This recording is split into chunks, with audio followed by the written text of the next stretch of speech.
All right. You want to make sure that your paper is vertical. So go ahead and make sure your paper is vertical. There we go. You're going to start with a Mona Lisa smirk.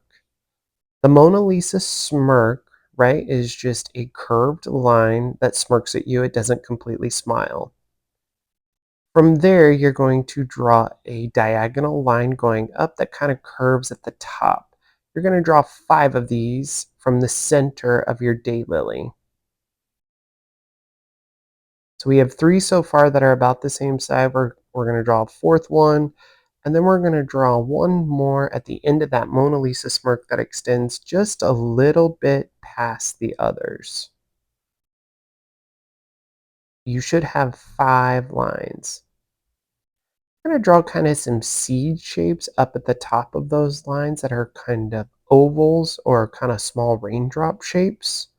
So they go up and around and then connect to the top of that line.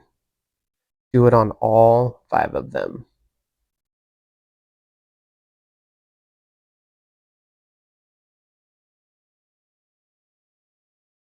All right, from the Mona Lisa smirk on the right-hand side, you're going to draw a straight diagonal line up towards that left corner. Then you're going to draw a line right beside it that is parallel and comes down so it follows it. And it does intersect all of those other stem lines that we just drew in the center.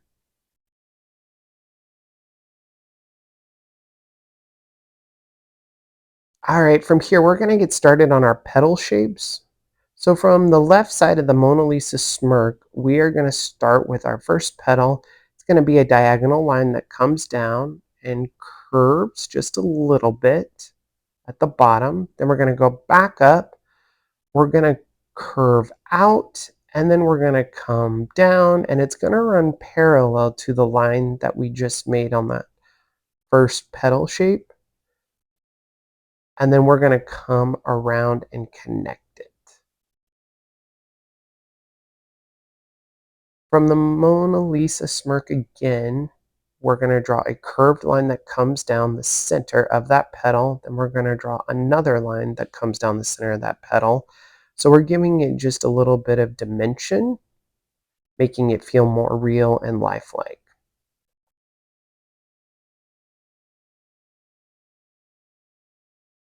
At the bottom, we're going to draw a parallel line that follows that curve at the bottom to give it a 3-dimensional feel. So that first petal should be done. Now we're going to draw a curved line again from the left side of that Mona Lisa smirk. It should look like a stretched out C. And then it made a small curve at the end.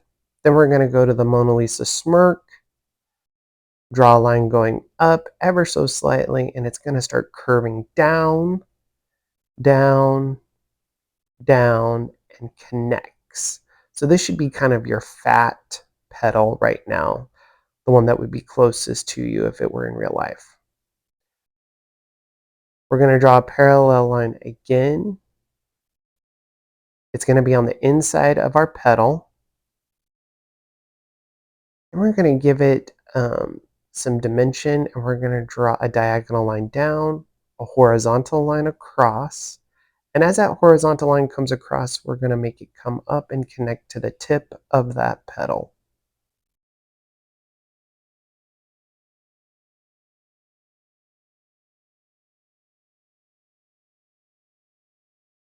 I drew kind of a little bit of a curved line on the inside of that petal, again, just to give it a lifelike feel.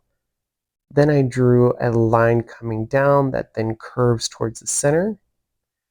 Now I'm drawing a line that curves down that is exactly in the center with a line parallel to it that's right next to it. I'm drawing where some of my shadows will go when we add color later. Again, from the Mona Lisa smirk, I'm drawing a curved line that comes down,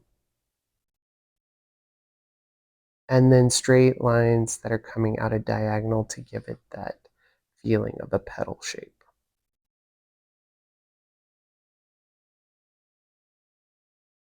All right, from the Mona Lisa smirk on the right-hand side, we're going to go up just a little bit. We're going to draw a diagonal line that comes up, then curves at the top ever so slightly.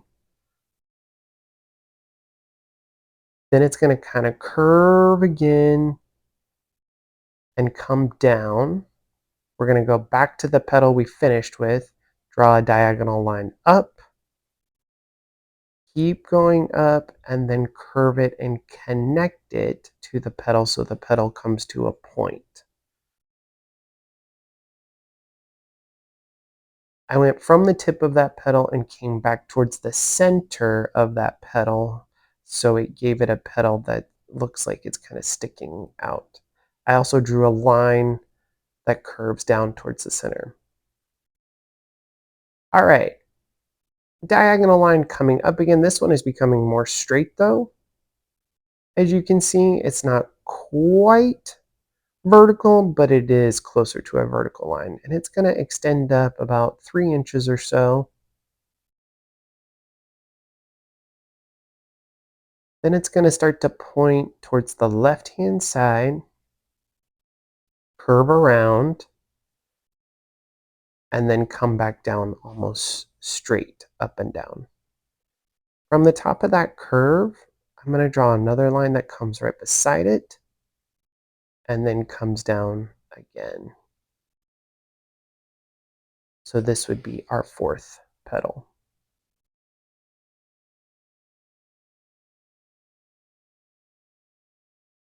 Okay, coming up from the last line, we're going to give it again a dimensional feel. So we're adding a line that goes around so it kind of looks like these petal shapes are folded or curved up and around.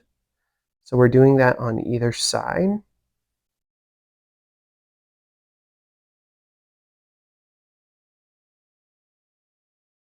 I'm also making kind of some curvy lines on top of the diagonal lines I drew earlier, just to give it maybe some like feelings of like bugs may have eaten it or chipped away, or weather chipped away at some of those petals, so it feels more lifelike.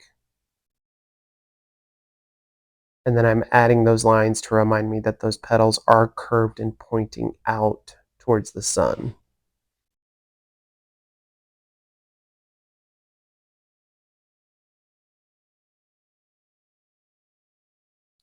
All right, using the line from the last one, I'm going to start to draw a petal that is going more towards the left corner.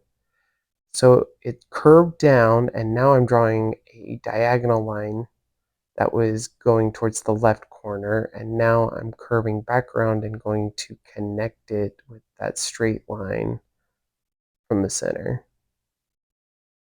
From here, I'm drawing a diagonal line that comes up and then goes horizontal across, curves ever so slightly, and then I make the end of that petal shape coming around and diagonal back down. Again, I'm starting at the tip of the petal, drawing a line that comes down, going across, and connecting to the center.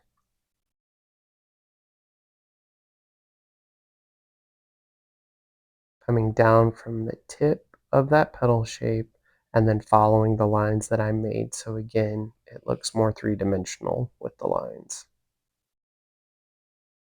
Then I'm going back to the inside and adding lines that I'll use for shading and more of those lifelike pieces. Just making sure I get those small details in to make sure I know where they are when I'm ready to add color. I'm going back to the petal that's in the center.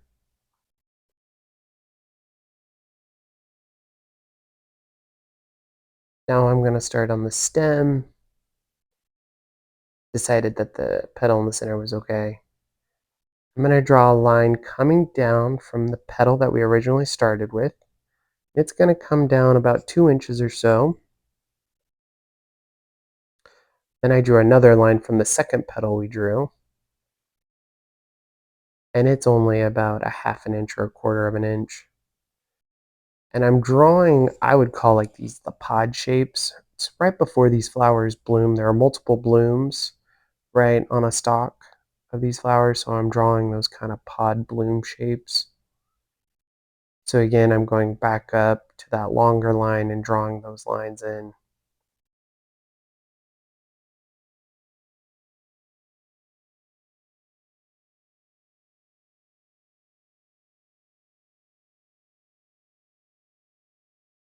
Now I'm drawing a line a little bit at a diagonal, which is going to be the stem. Then I'm going back up and I'm following the line that I originally started with that's really, really short, and I'm connecting it to the stem of those kind of pod shapes. This is going to be the stem for the flower that I just drew of that daylily flower. So again, there's multiple blooms, right, on a single stem stalk. And I see that there's a part opening there. Now I'm going to draw the leaf where it's a diagonal line that kind of curves up towards the top, comes to a point, comes back down. I'm going to go to the top again and just follow those lines that I made, making sure that they're a little bit fatter in between.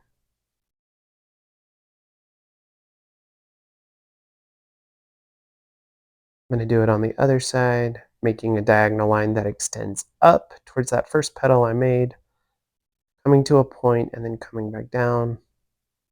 And I'm going to the point again, leaving more room in between and coming back down. And that is our daylily flower, everybody. Congratulations on the drawing. You did it.